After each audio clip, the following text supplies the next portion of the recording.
También llegó quizás al pueblo babilónico o a un pueblo gnóstico. En el mundo occidental la cábala es una variante del hebreo. La ciencia de la cábala no trata de la vida, no trata de este mundo. Así como decía Jesús, yo no pertenezco a este mundo. La ciencia de la cábala no trata de la vida de este mundo, sino de un sistema de guía espiritual para llegar a todas las instancias dimensionales y poder llegar al otro mundo. Tuvo su apogeo en la Edad Media, cuando se descubrió el Zohar, que fue en el siglo XII y en el siglo XIII. El Zohar es un manuscrito, así se llama su libro, es un manuscrito más venerado de esta filosofía, considerado como una Biblia, la Biblia de la Cábala. Se cree que este texto, al igual que la Torá o el Torá, está codificado y encriptado. Y las hojas tú las veías, ¿no? O sea, veías el libro, ¿no? Veías el Zohar, veías el libro y no veías nada. No veías nada. ¿De letras? No había letras. Aunque las letras estuvieran ahí escritas, no las veías. Entonces estaba, además que lo que tú veías, lo que tú podías ver que estaba escrito, pues estaba todo codificado, ¿no? Y quien lo pudiera descifrar iba a tener todas las pistas para llegar al conocimiento de la esencia de la misma divinidad. Este texto, posiblemente escrito o recopilado por un rabino, este escrito fue hecho, ¿sí? Y también fue recopilado por el rabino, un rabino español que se llamó Moshe Ben Sem Tov de León en el siglo XI. Este libro narra todas las aventuras, ¿sí?, de Simón por Israel en el siglo II. También se conoce a este rabino como un iluminado, porque alcanzó 125 niveles. ¿Como evolutivo? De evolutivos. Alcanzó él 125 niveles evolutivos en la escalera espiritual. Y este texto describe cómo llegar a esos niveles. De acuerdo a la leyenda, Simón fue asistido por el profeta Elías para la creación del mismo. Los cabalistas piensan que descifrando este documento vas a poder llegar a los significados ocultos en el Torá y en la Biblia. El Zohar cuenta con una peculiaridad, que a diferencia de todos los otros textos bíblicos o judaicos, nos narra los hechos bíblicos desde un punto de vista de Dios. Y cada personaje bíblico es una metáfora para las acciones de de Dios, ¿no? También nos cuenta, este libro, el Zohar, nos cuenta que fue el hombre quien expulsó a Dios del paraíso. No al contrario, como pensamos. Claro, expulsó, pues sí, pues con la oscuridad expulsamos a Dios, ¿verdad? Claro. Con nuestra decisión de libre albedrío de hacer todo un desmane, ¿no? Pues le dijimos, vete, ¿no? Sí. Expulsamos a nuestra divinidad y el Zohar nos da los pasos para volver a encontrar con esta divinidad interna. El árbol de la vida se encuentra en el Zohar y es un código o un diagrama, el árbol de la vida es un código o un diagrama simbólico más popular y conocido en todas partes. Este texto consta de 10 esferas o 10, vamos a llamarle esferas, o vamos a llamarle luces, o vamos a llamarle sefirot. Estos 10 aspectos, estas 10 luces o 10 esferas o 10 sefirot son la personalidad de Dios. Es un mapa del cuerpo de Dios. Para algunos representa la totalidad y la integridad del cosmos.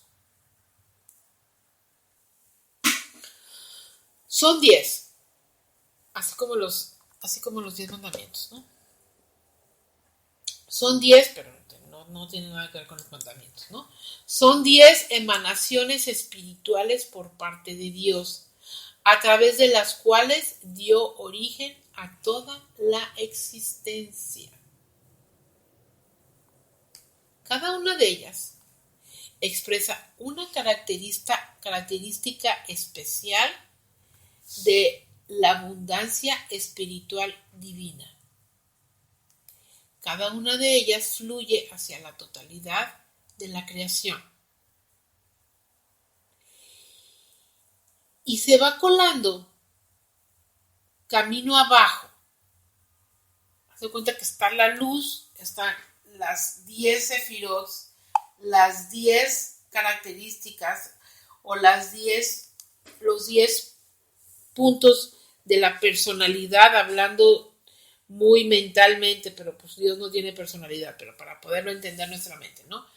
Y de repente esta luz empieza a bajar, a descender y se empieza a colar.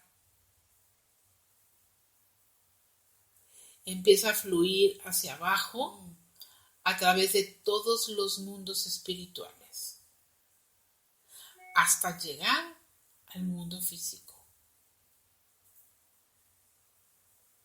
O sea, como la luz cuando empezamos una meditación y que va descendiendo, ¿eso? Sí, como que haz de cuenta que ves el árbol de la vida, estas 10 sefirot o 10 esferas están acomodadas en 3 columnas. Uh-huh. La columna del medio es la columna más larga y las de los lados tiene 3 de un lado y 3 del otro lado. Uh-huh. Y el medio tiene el resto, ¿no? Uh-huh. Tiene 4. Entonces haz de cuenta que de aquí son puras luces, ¿no? Puras luces, es pura luz. Y haz de cuenta como si esta luz se volviera como una luz líquida. Y entonces esta luz empieza a descender. Y te estoy hablando que desciende no de ti, a través de los mundos.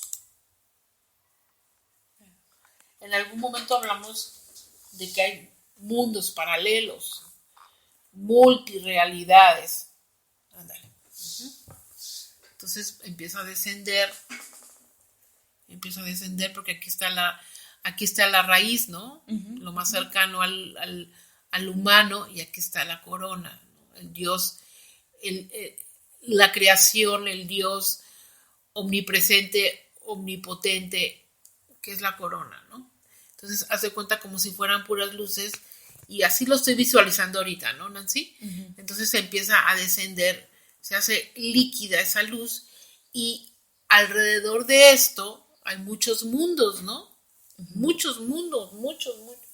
Y empieza a bajar por todos esos mundos. Son mundos espirituales hasta llegar a lo físico, hasta llegar a la materia, a esto, ¿no? A esto. Okay. Es la 4ª dimensión. La 5ª dimensión todavía hay físico, ¿no? Los sefirot, o estas esferas, son la raíz y la fuente de las 10 expresiones que crearon el mundo, nuestro mundo. 10 veces, de hecho, en el Génesis dice 10 veces. En el Génesis, en la Biblia, dice que haya la luz y luego va a volver habla otra vez de la luz, de los cielos, y habla otra vez de la luz, ¿sí? 10 veces. Lo dice en el Génesis. Este sistema de 10 sefirot cambia según la sustancia del mundo espiritual correspondiente.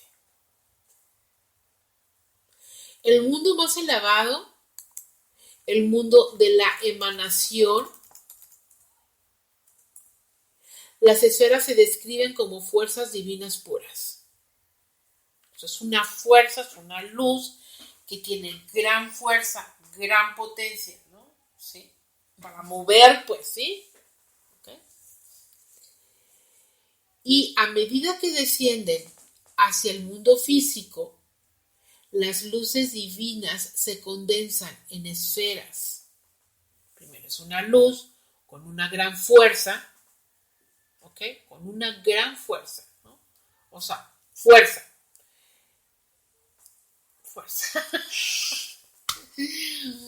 Y conforme van descendiendo, se vuelven primero en esferas y luego siguen descendiendo para llegar, desaparecen y llegan en lo físico, en el mundo físico, se convierten en recipientes.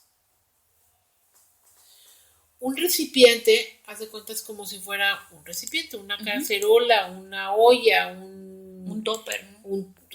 Pues es así, como lo veo como un plato hondo, ¿no? Un recipiente. Entonces, ese recipiente tiene luz. Entonces, para que tú sigas recibiendo esa luz, necesitas expandir el recipiente. ¿Cómo expandes ese recipiente? Con trabajo. Ok, es el que nos dices que hay que vaciar para que se llene, ¿no? El ejemplo que nos pones en un entrenamiento. Entonces se hace más grande y más grande los recipientes, ¿sí? Más grandes y más grandes. Entonces, de toda esa luz llega y se vuelve el recipiente que nosotros requerimos llenar. Nosotros requerimos llenar esos recipientes. Ahí dices, nosotros requerimos llenar porque ocupamos, nuestra labor es aprender y vaciar y llenar. Es que tú, a ver, tú hablando de la sanación, ¿no? Bueno, ya hiciste la sanación, aprendiste, y entonces en el momento que aprendiste, le das cabida a que llegue esa luz con esa característica o con esa parte de virtud, es una virtud, ¿no? Son virtudes. Entonces le das la apertura a que llegue a ti de esa luz que es pura luz y que empieza a descender por los mundos espirituales hasta llegar a la materia.